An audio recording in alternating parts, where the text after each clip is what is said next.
রাজধানীর আইনশৃঙ্খলা পরিস্থিতির খবর জানাতে গুলিস্তান 0 পয়েন্ট থেকে যুক্ত হচ্ছেন সুলতান মাহমুদ আরিফ।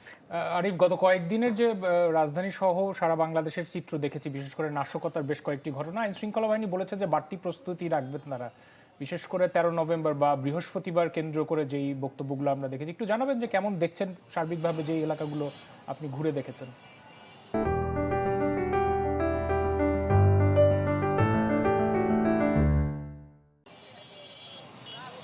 হ্যাঁ, আমরা রাজধানীর বিভিন্ন গুরুত্বপূর্ণ স্থানে আজকে সারাদিন ঘুরেছি এবং দেখেছি। আমরা দেখেছিলাম যে প্রশাসনের প্রত্যেকটি সেক্টরের যারা রয়েছে তাদের সবার কিন্তু সরব উপস্থিতি কিন্তু রয়েছে। বিশেষ করে র্যাব সদস্য এবং পুলিশ সদস্য, বিজিবি সদস্য, এই তিন বাহিনীর যারা রয়েছেন তাদের উপস্থিতি কিন্তু আমরা দেখেছি। এছাড়া সাদা পোশাকে গোয়েন্দা সংস্থার সদস্যরা কিন্তু রয়েছে এবং প্রত্যেকটি জায়গায় আমরা দেখেছি মোড়ে র্যাব সদস্য যারা রয়েছেন তারা যাদেরকে সন্দেহ হচ্ছে তাদেরকে কিন্তু তারা তল্লাশি করছেন এবং সন্দেহযুক্ত যাকে মনে হচ্ছে তাকে তারা সন্দেহ করছেন এবং কার্যক্রম নিষিদ্ধ আওয়ামী লীগের সাথে জড়িত এমন কোনো আলামত যদি তাদের কাছে পেয়ে থাকে তাহলে সাথে সাথে তাদেরকে কিন্তু আটকও করছেন।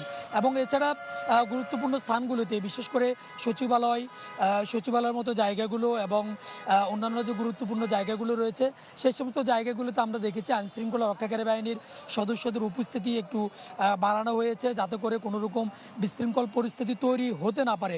এবং অপরদিকে এখন পর্যন্ত আগামীকালকের যে শেখ হাসিনার রায়কে কেন্দ্র করে রাজধানীতে বড় কোনো ঘটনা না ঘটলেও আমরা কিছুক্ষণ আগেই খবর পেয়েছি, ফায়ার সার্ভিসের সাথে কথা বলেছি, আমরা নিশ্চিত হয়েছি ধোলাইপাড়ে একটি বাসে কিন্তু দুর্বৃত্তরা আগুন দিয়েছে এবং এই আগুন নির্বাপনের জন্য ফায়ার সার্ভিসের 2টি ইউনিট কাজ করছে।